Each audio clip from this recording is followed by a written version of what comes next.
আলোর পত্রিকা news channel থেকে আমি প্রজ্ঞা পারিজাত এবং কবি কৌশিক গাঙ্গুলি আছি প্রেস ক্লাব।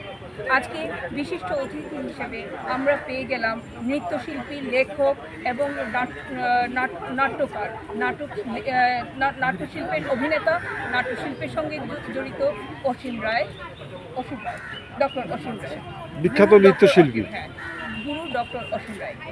নমস্কার। নমস্কার। দাদা, আপনি এই জীবনটা, সাংস্কৃতিক জগৎটা আপনি বেছে নিলেন কীভাবে? এটা আমার সত্যি কথা বলতে কি একদম ছোটোবেলা থেকে, যখন 6-7 বছর বয়স, তখন আমার একজন দাদা, জ্যাঠতো দাদা, তো উনি ছোটোবেলা থেকেই নাচ করতেন, আর ওনাকে দেখেই আমার ইমপ্রেশনটা জন্মায়। এবং সেই থেকে আমি ছোটোবেলায় ওই ছোটো ছোটো কলসি নিয়ে, মাটির কলসি বা পিতলের কলসি, এইগুলো নিয়েই আমি শুরু করি। তারপরে আস্তে আস্তে যখন একটু বড় হই, স্কুলের গণ্ডি, মোটামুটি স্কুল যখন চলছে ক্লাস 9-10, তখন একটু বড় হলাম, তখন বুঝতে পারলাম না, এটা শিখতে হবে, আমি নিজে নিজে করলেই হবে না। তখনই আমার একজন গুরু ছিলেন, বিশ্বনাথ ঘোষ, উনি জেলা পরিষদের সহসভাপতি ছিলেন। উনি বললেন, অসীম, তুমি নাচের জগতে চলে যাও। তো তখন আমি আমার প্রাথমিক গুরু কানাইলাল চট্টোপাধ্যায়, ওনার কাছে আমি স্কুলে গেলাম। উনি তখন বললেন যে, তুমি একটা ছেলে হয়ে নাচ শিখবে? ছেলেরা তখন নাচ শেখে না। তখন আমি একটু অবাক হয়ে গেলাম, আপনি তো একজন ছেলে, আমাদের নৃত্য গুরু স্বয়ং নটরাজ, তিনি তো একজন ছেলে, উদয় শঙ্কর, তিনি তো একজন ছেলে। আমাকে তখন বোঝালেন যে, হ্যাঁ, তুমি ঠিক বলেছ, আমি তোমাকে উত্তরটা আশা করেছিলাম, সেই জন্যই আমি তোমাকে প্রশ্নটা করেছি। যাই হোক, তখন উনি বললেন যে, তুমি যে নাচের জগতে এসছো, তুমি টিকতে পারবে তো? আমার তখন ভেতরের মধ্যে একটা প্রশ্ন জাগলো যে, সত্যি আমি টিকতে পারবো। সেই থেকে মনের মধ্যে একটা প্রতিজ্ঞা আমার জন্ম নিল এবং নাচকে আমি ভালোবেসে ফেলেছি। কখন থেকে যে ভালোবেসেছি সেটা উপরওয়ালাই জানে। আর আমার জীবন চলার পথ চলতে চলতেই আমি সেটাকে বেছে নিয়েছি আমার জীবন সঙ্গী হিসাবে। যেখানে যাই সেখানেই আমার স্বপ্ন থাকে, কখন আমি পারফর্ম করবো, কখন ভালো জিনিস শিখবো। সবার কাছ থেকে শেখার বিষয় আছে, ছোটদের কাছ থেকেও আছে, বড়দের কাছ থেকে আছে, গুরুদের কাছে তো অবশ্যই। গুরু না থাকলে, গুরু না ধরলে শেখা কখনোই সম্পূর্ণ হয় না। গুরুরাও আছেন আমার।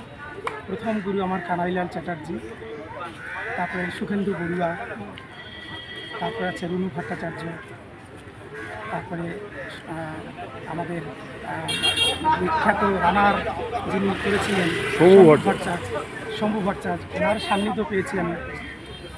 তারপরে পেয়েছি সুচন্দ্রা মিত্র, বন্দনা সেন, এই আমার পরম পূজনীয় সব গুরু। আরও বিভিন্ন গুরুদের সান্নিধ্য পেয়েছি, যেটা আমি সঙ্গান ড্রামা ডিভিশনের কর্মরত অবস্থায়, সঙ্গান ড্রামা ডিভিশন আমাদের গ্রুপ ছিল যখন, সেই সময় আমি এই সমস্ত গুরুদের, আরও অনেক গুরুদের পেয়েছি বিভিন্ন প্রদেশের থেকে, বিভিন্ন জায়গা থেকে। তো এইভাবেই আমার জীবনটা চলছে। এখন বাইরে প্রোগ্রাম করছি, বিদেশে প্রোগ্রাম করছি। বিদেশেও আপনি যান, আমি জানি। নৃত্যশিল্পী হিসেবে আপনি একজন বিখ্যাত নৃত্যশিল্পী। তো বাইরে কোথায় কোথায় আপনি নাচ নিয়ে গিয়েছেন? আমি বাংলাদেশ এবং থাইল্যান্ড, হ্যাঁ, আর আমাদের ভারতবর্ষের তো বিভিন্ন সমস্ত রাজ্যেই প্রায় গেছি। কলকাতা দূরদর্শন, দিল্লি দূরদর্শন, উড়িষ্যা দূরদর্শন, কটক দূরদর্শন, এবং বাংলাদেশে 8টা টিভি চ্যানেলেও আমি প্রোগ্রাম করেছি। এবং লেখালেখিও করি। আমার একটা লেখা নৃত্যনাট্য আছে, যেটা যাযাবর বেদে বেদিনীদের কাহিনী, ওটা 110তম রজনী পেরিয়ে গেছে। আমরা 11তম রজনীতে পা দিয়েছি।